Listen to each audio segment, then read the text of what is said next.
ঘুরতে কে না পছন্দ করে, সবাই ঘুরতে পছন্দ করে, তেমন আমিও ঘুরতে পছন্দ করি। তো সবসময় সচরাচর বের হওয়া হয় না অনেক ঝামেলার জন্য। তো আজকে তারপরও সব কিছু এক পাশে ফেলে আমরা ঘুরতে বেরিয়েছিলাম। তো হ্যালো এভরিওয়ান, আসসালামু আলাইকুম আমার অল ইউটিউব ফ্যামিলি, কেমন আছো সবাই? তোমাদের হাজার হাজার দর্শকদের ভালোবাসা পেয়ে, সাবস্ক্রাইবদের ভালোবাসা পেয়ে আজ আমি এখানে। তো তোমরা সবাই আশা করছি ভালো আছো অ্যান্ড সুস্থ আছো। তোমরা সবাই এভাবে আমার পাশে থেকো, আমার চ্যানেলটাকে সাপোর্ট করো অ্যান্ড সামনে এগিয়ে নিতে সাহায্য করো। তো চলো আজকে কোথায় যাচ্ছি ঘুরতে সেটা তোমাদেরকে দেখিয়ে নিয়ে আসি। আমরা যাচ্ছি আর তোমরা দেখতে থাকো।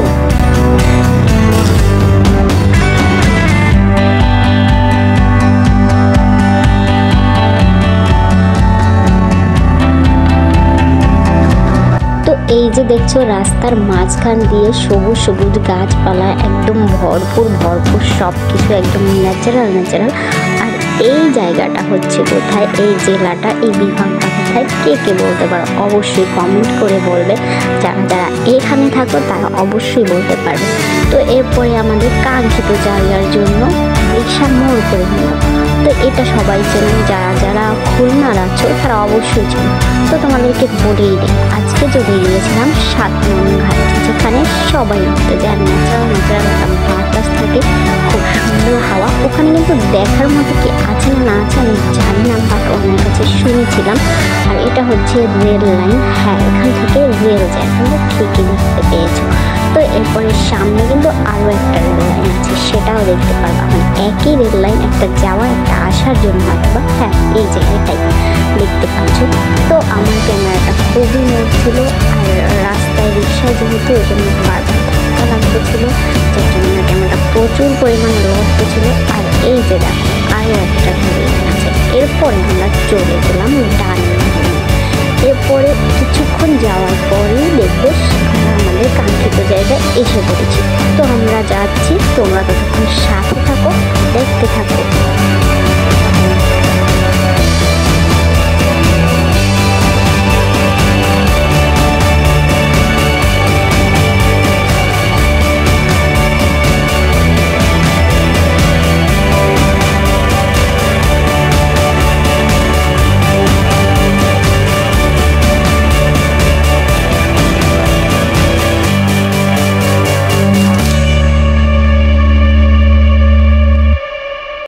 তো বলতে বলতে আমরা চলে এসেছি আমাদের সেই ঘুরতে যাওয়ার জায়গাটায়। তো কে কে চিনতে পারছো, যারা যারা খুলনার আছো অবশ্যই তারা চিনতে পারবে। এটা হচ্ছে 7 নং ঘাট। আর আজকে আমি গেছিলাম সেখানেই ঘুরতে। তো এখানে এসে আমরা রিক্সা থেকে প্রথমে নামলাম না, রিক্সাতে করে একেবারে মাথায় চলে যাব, যেহেতু এখানে দেখার মতো বসার মতো কোনো জায়গা নেই। জায়গা ছিল বাট আমরা হয়তো বা ভাগে পাইনি, ওই জন্য আমরা চলে যাচ্ছিলাম একেবারে মাথায়। বিকজ এই মাথায় নেমে হেঁটে হেঁটে ওই মাথায় যাওয়ার থেকে রিক্সায় করে ওই মাথায় যাওয়াটা খুবই ভালো। তো তোমরা ওইভাবে যেতে পারো বা তোমরা প্রথমেও নামতে পারো, যার যেটা খুশি সেটা করতে পারো। তো আমরা বলতে বলতে চলে এসেছি প্রায় এই যে সামনে একটা ফেরির মতো সিস্টেম ছিল, যেখানে সবাই উঠে একদম ঘোরাঘুরি নাচানাচি করতেছিল। তো এরপরে দেখো আমরা রিক্সা থেকে নেমে গেছিলাম ঠিকই। এরপরে আস্তে আস্তে আমরা হাঁটতেছিলাম আর হালকা পাতলা ভিডিও করতেছিলাম। বিকজ আমি প্রথমে বুঝতে পারিনি কোথা থেকে ভিডিওটা শুরু করব। তারপরে ভাবলাম যেখানে নেমেছি সেখান থেকে ভিডিও শুরু করে দেব। তো এরপরে আমাদের কাজই ছিল এই মাথা থেকে ওই মাথায় যাও, ওই মাথা থেকে এই মাথায় আসা। আসল কথা হচ্ছে 7 নং ঘাটটা 7টা ঘাট থাকার কারণে হয়েছিল বোধহয়, আমি আসলে সঠিক জানি না।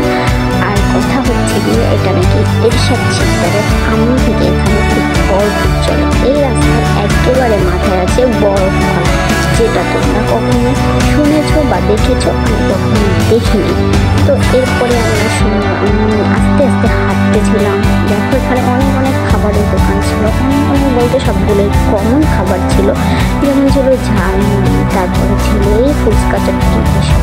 তো এরপরে আমরা এই যে এই ভাসানটা মানে ফেরির সিস্টেম ছিল হয়তো বা আগে এখানে, সেটা এখন আপাতত বন্ধ আছে হয়তো বা। তো আমরা তো ফেরি দেখতে পাইনি, ওই জন্য আমি বলতেছি হয়তো বা বন্ধই ছিল। তো এরপরে দেখো আমরা ফেরির ওই মাথায় চলে গিয়েছিলাম, যদিও এখান থেকে আমরা অনেক জোরে বাতাস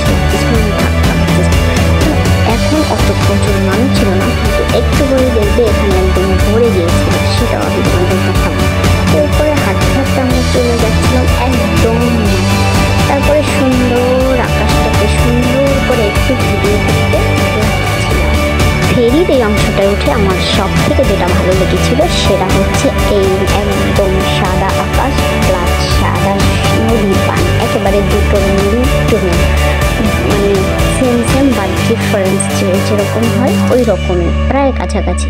বাট এটাকে দেখে আমার বরিশালের 30 গ্রাউন্ডের কথা খুব মনে পড়ছিল আর মুক্তিযোদ্ধা পার্কের কথা খুব মনে পড়ছিল, বিকজ ওই দুইটা স্থান একদম সেম বাট একটু ডিফারেন্স আছে। যেমন ওই বরিশালে অ্যাডামসের নদীর ওপারে ছিল অ্যাডামস আর এপারে ছিল মুক্তিযোদ্ধা পার্ক, আবার ওই সাইড থেকে গেলেও ওপারে ছিল অ্যাডামস, এই সাইডে ছিল 30 গ্রাম। তো আমার এরকম পরিচিত লাগতেছিল, একদম খোলা রাস্তায় আমি হাঁটতেছিলাম। তো এখানে অনেক মানুষ ছিল, অনেক, আমরা একটু বসার জায়গাও পাচ্ছিলাম না, যে চেয়ারগুলো খালি ছিল ওগুলো ছিল ফুচকার দোকানে বা এমনিতে ওখানে বসে তো গল্প করাও যায় না, বসাও যায় না। তো তারপরে কি করলাম, ভাবলাম যে তার থেকে হাঁটাহাঁটি করাই ভালো। এপাশ থেকে ও পাশ, রাস্তার এই মাথা থেকে ওই মাথা পর্যন্ত আমাদের ঘুরতে প্রায় আমরা হাঁটতে প্রায় 1 ঘন্টা 1.5 ঘন্টা কাটিয়ে দিয়েছিলাম। আর এখানে অনেক মানুষই নদীতে মাছ ধরতেছিল বড়শি দিয়ে। তো এরা কি মাছ ধরতেছিল আমি আসলে শিওর জানি না, বা কি মাছ উঠতেছিল সেটাও আমি শিওর জানি না। এরপর আমরা হাঁটতেছিলাম, এই যে দেখো সাইডে অনেক চেয়ার, অনেক মানুষ বসা, এগুলো কিন্তু ফুচকার দোকানে। আর এখানে বসলে হয়তো বা খেতেই হবে নাকি আমি জানি না। এখানে ছিল পাঁপড় ছিল, তারপরে সাইডে ছিল বাদাম, তারপরে ছোট বাচ্চাদের জন্য ছিল অনেক রকমের খেলা।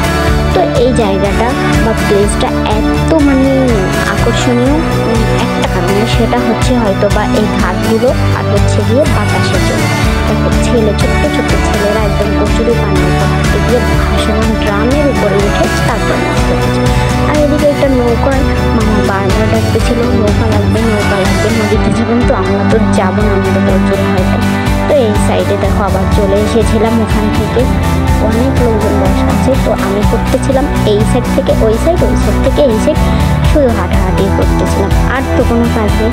তো এরপরে এরকম একটা কুলফি মামা যাচ্ছে, তো আমি বললাম একটা কুলফি খাই চলো। তো এরপরে আমরা সুন্দর করে হাঁটতে আস্তে চলে যাচ্ছিলাম, যেহেতু এই সাইডে আচ্ছা এই সাইডে ছিল বাচ্চাদের মাটির বা শ্রামিক্সের হয়তো কিছু পাখি খাওয়ানোর জন্য। তো এরপরে আমরা চলে গিয়েছিলাম সামনে হাঁটতে কুলফি মামা যেহেতু আমাদের পাশ থেকে চলে গেছে, আমরা দাঁড়াতে বলিনি। পরে আমার হাতে ফোন হলো যে কুলফি খাই, প্রচণ্ড গরম লেগেছে, ওই জন্য আমি কুলফি খাই খেতে যাওয়ার জন্য। বাট কুলফি মামা অনেক দূর চলে গিয়েছে, ওই যে দেখো লাল কাপড়ের বাচ্চারা একটা হাড়ি নিয়ে সাইকেলে করে চলে যাচ্ছে। তো ওই মামাটাকে আমাদের ধরতে হবে। এরপরে আমরা হাঁটতে ওনার কাছে এসে পড়েছিলাম। তো ওনার কুলফি মামাগুলো ছিল একটা 20 টাকা করে। তো আমরা একটাই নিয়েছিলাম, যেহেতু আমি একা খাবো, ও অত আইসক্রিম খাই না, ওই জন্য আমরা একটা আইসক্রিম নিয়েছিলাম। তো কুলফিটা নিয়ে আমি খুব ঝামেলায় পড়ে গিয়েছিলাম জানো। আর কুলফি বানানোর স্টাইলটা দেখো, সেটা তোমাকে পরে বলছি, আগে স্টাইলটা দেখো। তো কুলফিটা একটা ছাকা দিল, তারপরে এরকম করে একটা ধাক্কা দিল, পড়ে গেল। এরপরে এটা নিয়ে আমি খুব ঝামেলায় পড়েছিলাম। হ্যাঁ, কি ঝামেলা, এটা হচ্ছে গিয়ে আমি না পারছি মানে একদম চুষে খেতে, আমি না পারছিলাম একদম চিবিয়ে খেতে, কারণ এটা প্রচণ্ড ঠান্ডা ছিল আর আমার দাঁত খুব শিরশির করছিল, আমি খেতেই পারতেছিলাম না। তারপরে একটা জায়গায় গিয়ে একটু সামনে হাঁটতে গিয়ে একটা ফুচকার দোকানে একটা টুলে বসে তারপরে সেখানে বসে খাওয়াটা শেষ করতেছিলাম। আর এই দিকে দেখো, সেখানে বসে আমি নদীর ভিউটা সুন্দর করে নিয়েছিলাম। একদম শান্ত মনে হলেও কিন্তু প্রচণ্ড ঢেউ ছিল, নৌকায় উঠলে হাঁটতে আমি তো ভয় পাই, ওই জন্য নৌকায় উঠি না। এরপরে ওখান থেকে খাওয়া শেষ করে আবার চলে যাচ্ছিলাম সামনের দিকে। তো এখানে আমার অত খাওয়ানো পছন্দ হয়নি, ওই ফুচকা ঝালমুড়ি চটপটি এই সবই ছিল, এই জন্য আমি ওগুলো খাইনি। ওখানে খেলেই আমার মানে আর খোলা জায়গা, বাতাস এখানে হয়তো অনেক জীবাণু থাকতে পারি। আমি ফুচকা অত পছন্দও করি না, ওই জন্য আমি খাইনি। আর হ্যাঁ গাইস, আমি প্রথমে গিয়ে একটু লজ্জা পাচ্ছিলাম, কারণ মানে দেখতেছিলাম এত লোকের ভিতরে।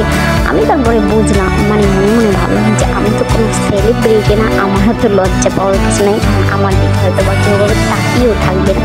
তো বেশি লজ্জা পাচ্ছিলাম ভিডিও করতে। কে কোনখান থেকে কি উঠে বলে যে আমার ভিডিও করলেন কেন, আমার ছবি তুললেন কেন, ওই ভয়ে আর কি একটু কম ভিডিও করতেছিলাম। আর কম করিনি, একটা করেছি, বাট এই যে হাঁটাহাঁটির ভিডিও আর করবো, ওই জন্য একটু রয়েছে ভিডিওটা করেছিলাম। এত ভিডিও করতে ভালো লাগতেছিল না, যেহেতু অত লোকে। আর এখানে কিন্তু প্রচুর পরিমাণে টোকাই বাচ্চারা থাকে, এদের থেকে একটু অবশ্যই সাবধানে থাকবেন যদি আমাদেরকে ধরি নাই, তারপর ওরা ধরলে কিন্তু ছাড়ে না। আর হচ্ছে গিয়া এই যে সামনে দেখছেন একটা আঙ্কেল যাচ্ছে, এই আঙ্কেলকে একদমই বোধহয় পাগল, মানে পিছনে তো কথা বলতে বলতে আসছিল নানান রকম কথা, তারপর সামনে গিয়েও বলতেছিল। আমি বুঝতেই পারিনি যে উনি কার সাথে কথা বলছে, পরে মাথায় হয়ে বসে। তো এখানে অনেক নৌকা ভিড়ানো ছিল, আর নৌকাগুলো বা ট্রলার যেটাই বলেন ওরা অনেক ডাকাডাকি করতেছিল। তো এরপরে আমরা একেবারে মাথায় চলে এসেছিলাম, আর যাবো না ওইদিকে, বিকজ হাঁটতে হাঁটতে প্রচণ্ড গরম লেগে গেছিলো। এবার এসে এখানে আমি পাপড় কিনে দেখে তারপরে বললাম এখান থেকে একটু পাপড় কিনে দাও না প্লিজ। তো এখান থেকে আমাকে পাপড় কেনার জন্য নিয়ে গেল ওই আন্টির কাছে। প্রথমে দিতে চাইছিল না, কেমন করতেছিল, পরে বললাম পর নিয়ে গেল, কারণ এগুলো নাকি ভালো খাবার না, ওই জন্য কিনে দিতে চাইছিল না। তো পরে আমাকে এই পাপড়গুলো কিনে দিল। তো এখানে 4টা পাপড় ছিল, একটার ভিতরে 4টা পাপড়ের দাম ছিল মাত্র 10 টাকা। আর ওই সাইডে যে বড়গুলো দেখতে পাচ্ছ ওগুলা ছিল একটাই, এক পিসি 10 টাকা। তো আমি বললাম 3টে 10 টাকা, ওইটাই নাও। এরপরে আমরা রিক্সা ঠিক করে উঠে বললাম রিক্সায়। এখন আমরা চলে যাচ্ছি নিউ মার্কেট। তো নিউ মার্কেটে যাচ্ছি আমরা, তোমরা দেখতে থাকো আর উপভোগ করতে থাকো।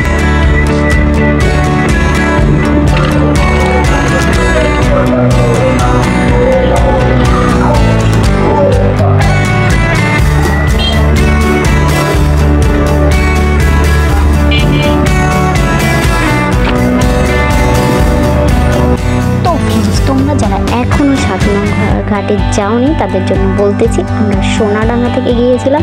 আর সোনাডাঙ্গা থেকে ডাইরেক্ট রিক্সায় গেলে তোমাদের ভাড়া পড়বে 40 থেকে 50 টাকা। আমরা দিয়েছিলাম 40 টাকা যাওয়ার সময়, আর আসার সময় নিউ মার্কেটের জন্য রওনা হয়েছিলাম, সেখানে নিয়েছিলাম মাত্র 20 টাকা ভাড়া। তো আসার সময় তোমার অটোতেও আসতে পারবে, রিক্সা আসতে পারবে, বাট অটোতে আসলে তোমার ভাড়াটা একটু বেশি যাবে, 60 টাকার মতো পড়ে যাবে, 50-60 টাকার মতো পড়ে যাবে। আর তোমরা যদি রিক্সায় আসো তাহলে তোমার 40 টাকায় এনাফ, বিকজ এটা হচ্ছে সোনাডাঙ্গা থেকে, সব জায়গা থেকে না কিন্তু। আর এই যে দেখছি রাস্তার সাইডে কত সুন্দর সুন্দর সুন্দর সুন্দর জায়গার মধ্যে একটা জায়গা, তো সুন্দর সুন্দর গাছপালা ছিল। তো খুব আমার একটা কারণে ভালো লাগে, সেটা হচ্ছে রাস্তার 2 সাইডে একদম ডিফারেন্স, আর মাঝখান থেকে একদম সম্পূর্ণ গাছের। তো আমরা নিউ মার্কেটে পৌঁছে গেছিলাম কথা বলতে বলতে, আর নিউ মার্কেটে পৌঁছে আমরা রিক্সা থেকে নেমে পড়েছিলাম। এরপরে হাঁটতেছিলাম, আমরা যাবো আরেকটু সামনে নাকি একটা বিখ্যাত মহান ঝালমুড়ি আছে, তো আমরা সেখানে যাবো। এই বেশ করেছিলাম আমার ঝালমুড়ির দোকানে। তো এখানে সামনে ঝালমুড়ি অর্ডার করেছিল, আর আমরাই ছিলাম কিন্তু ওনার ফার্স্ট কাস্টমার। তো এরপরে আমাদেরকে ঝালমুড়ি দিয়েছিল। তো বলছিল যে এই ঝালমুড়িটা অনেক মজা, এখানে প্রচুর ভিড় লেগে থাকে। আমিও খেয়েছিলাম ঝালমুড়িটা, ভালোই বেশ মজা লেগেছিল। তো ওই জন্য আমিও খেতেছিলাম, বাট ভিডিও করতে পারিনি খাওয়ার ভিডিও না করাটাই আমি বেটার মনে করি। তারপরে আমি বসে বসে খাওয়াটা সম্পূর্ণ শেয়ার করতে পারিনি, যেহেতু মরিচটা কামড় করেছিল, ওই জন্য ঝাল লেগে গেছিলো। তো এরপরে আমি মুড়িগুলো ব্যাগে নিয়ে তারপরে আমি মার্কেটের ভিতরে ঢুকে গেছিলাম। আর ভিতরে কিন্তু ছিল সবগুলো ম্যাক্সিমাম স্বর্ণের দোকান।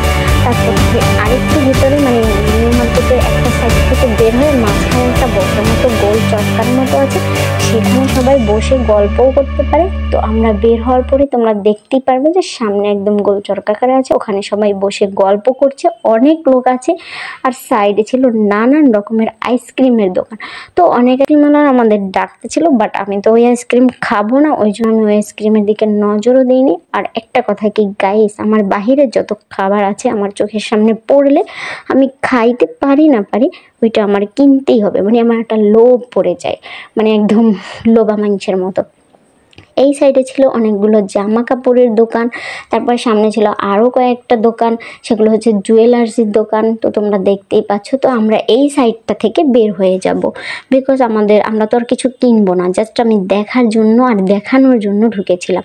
তো এই সাইডে বের হয়ে আবারও কতগুলো দোকান ছিল, সেখানে কতগুলো ছিল ওই জুয়েলারির দোকান, তারপরে আরও অনেক কিছুর দোকান। তো এরপরে আমরা সামনে যাচ্ছিলাম, সামনে থেকে বের হওয়ার গেট আছে। তো সামনে যেতে যেতে দেখো এখান থেকে মানে এই পর্যন্ত কিন্তু শেষ, তারপরে হচ্ছে এইটুকু বের হলেই সামনে একেবারে হচ্ছে গিয়ে নিউ মার্কেট থেকে বের হওয়ার গেটটা। আমরা বের হয়ে গেলাম। এরপর একটা দোকানে এসেছিলাম, এখানে হচ্ছে গিয়ে একটা ঠান্ডা কেনার জন্য বলছিলাম, বাট যেইটা আমি খেতে চেয়েছিলাম মিরিন্ডা, সেটা নেই। ওই জন্য আমরা আবার বের হয়ে একটু হাঁটা শুরু করলাম সামনের দিকে। সামনের দিকে বলতে এই নিউ মার্কেট থেকে বের হওয়ার পরে ওই যে একটা গোল চোরকাকারে গাছ দেখতে পাচ্ছ, ওই গাছটা থেকে মোড় ঘুরে তারপরে আমরা চলে যাব আরও সামনে। সেখান থেকে গিয়ে কি করি দেখো।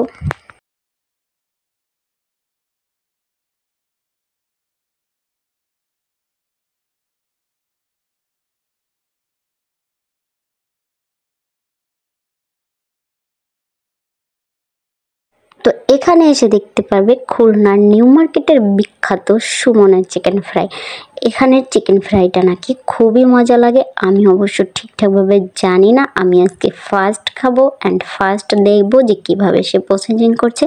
তার এখানে প্রসেসিং সিস্টেমটা আমার খুবই ভালো লেগেছে, কারণ একদমই নোংরা নেই, খুবই পরিষ্কার ছিল এবং সে খুব কড়া করে ফ্রাইগুলো করতেছিল। তো আমরা ছিলাম ফার্স্ট কাস্টমার, ওই জন্য একটু দাঁড়াতে হয়েছিল। এরপর নিয়ে চলে গিয়েছিলাম রিক্সায় করে বাসার উদ্দেশ্যে রওনা হবো। আর হ্যাঁ, একটা কথা বলে রাখি, সুমনের চিকেন ফ্রাইটা যেহেতু অনেক বেশি চলে, ওই জন্য ওনার ফ্রাইড কিন্তু লেগ পিস ছিল 80 টাকা আর বডি পিস ছিল মাত্র 70 টাকা। আর পাখনা যেটা ছিল আর কি, ওটার পিসটা আমি জানি না, জিজ্ঞেস করা হয়নি। তো ওই জন্য আমি তো এখানে খুব স্বল্প দামে অ্যান্ড খুব ভালো মানের চিকেন ফ্রাই পেয়ে যাবে। তোমরা যারা খুলনার আছো অবশ্যই এটা চেনো অ্যান্ড অবশ্যই নিউ মার্কেট গেলে এটা অবশ্যই চিকেন ফ্রাইটা তোমরা ট্রাই করো। I understand to you. তো এরপরে আমরা চলে গিয়েছিলাম, দেখো এরপরে ওখানে একটা নাম লেখা ছিল হলুদ কালারের বায়োজিন। তো আমি ওটা পড়তেছিলাম আর একটু ভিডিও করতেছিলাম। এই যে রাস্তার ইউ টার্নটা নেওয়ার পরে আমাদের উদ্দেশ্য হচ্ছে আমরা এখন বাসায় যাব। যেহেতু এগুলো আমি ওখানে বসে খাইনি, পার্সেল নিয়েছিলাম, বাসায় গিয়ে খাবো, কারণ প্রচণ্ড গরম লাগতেছিল আর ওখানে বসার মতো জায়গা ছিল না, বাহিরে বসতে হবে। দুটো চেয়ার না, অনেকগুলো চেয়ার ছিল, বাট গরম ছিল, ওই জন্য আমি আর বসতে চাইনি। বললাম প্যাকেট করে বাসায় নিয়ে যাই। তো বাসায় নিয়ে যাচ্ছিলাম আর এদিকে প্রায় সন্ধ্যাও হয়ে যাচ্ছিল। তো দেখো ভিউটা, রাস্তার সাইডের গাছগুলো। অবশ্য আমার ক্যামেরাটা অনেক নড়তে ছিল, খুব ভালো একটা ভিডিও হয়নি, তোমাদেরকে আমি খুব ভালো একটা ভিডিও উপহার দিতে পারিনি। তারপর আমি অনেক চেষ্টা করেছি বাট পারিনি। রিক্সাটা এত পরিমাণ নড়তেছিল যে আমার ফোন হাত সব নড়তেছিল, আর প্রচুর ছিল বাতাস, যার জন্য আমার অনেক অসুবিধা হচ্ছিল। তো এরপরে বলতে বলতে প্রায় চলে আসছিলাম আর আমি যাচ্ছি, তোমরা দেখো।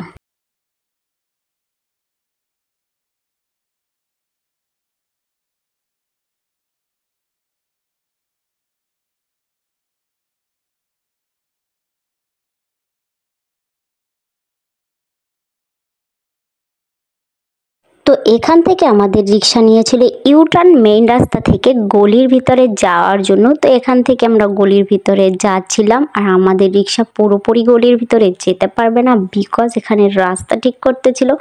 রাস্তা কেটে তারপরে হয়তো বা কোনো পাইপ ঢুকাতে ছিল, অবশ্য আমি শিওর জানি না, বাট এটাই শুনেছি। আর এই যে দেখো মেশিনটা দিয়ে একদম খুব ভালোভাবে আস্তে আস্তে করে রাস্তাগুলো খুব গভীরভাবে কেটে দেওয়া হচ্ছিল। তো ততক্ষণ আমাদের দাঁড়িয়ে থাকতে হয়েছে। এরপর আমরা সামনের দিকে চলে যাচ্ছিলাম আর আমার হাতে ওটা ছিল পাঁপড়। তো এরপরে দেখো রাস্তাটা সম্পূর্ণ মেরামত করতেছে না, রাস্তার মাঝখান থেকে কোনো লাইন যাবে সেই জন্য কিছু একটা করতেছে, আমি জানি না, বাট এখানে এটা প্রায় 4-5 দিন ধরে এই কাজগুলো করতেছে। আর এই মেশিনগুলো এই একটা চিকন রাস্তার ভিতরেই রয়ে গেছে।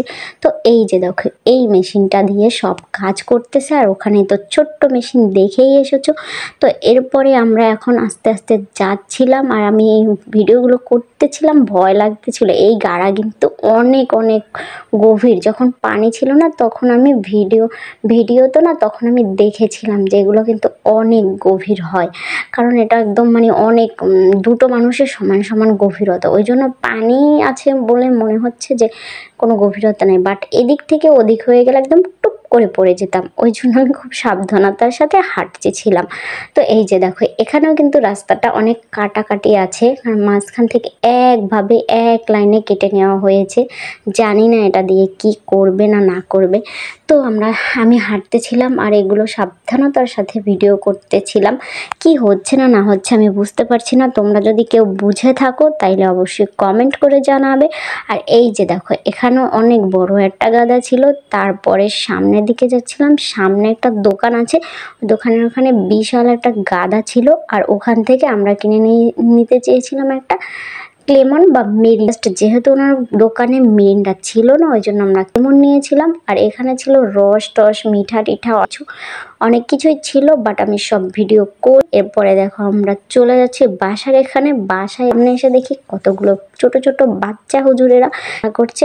এরপরে বাসায় ঢুকে তাড়াতাড়ি করে যাতে নরম না হয়ে যায় ওই জন্য বের করে সসটা খাওয়া শুরু করতেছিলাম দুজনে। বাট খাওয়াটা আমি তোমাদের দেখাইনি, আগেই বলেছি আমি খাওয়াটা খাইতে পছন্দ করি না অতটা, মাঝে মাঝে বাড়ির ভিডিওটা দিয়ে ফেলি, বাট ওইরকম করে কখনো দেই না। তো এরপরে দেখো সসটা ঢেলে নিচ্ছিলাম, বাট পড়তেই ছিল না, হঠাৎ করে ফস করে ছিঁড়ে গেল, সামনে পড়ে গেল। তো এরপরে আমরা শেষ করে লেমনটা খেয়ে নিচ্ছিলাম। আর এটাই ছিল। তো আল্লাহ হাফেজ, সবাই ভালো থেকো।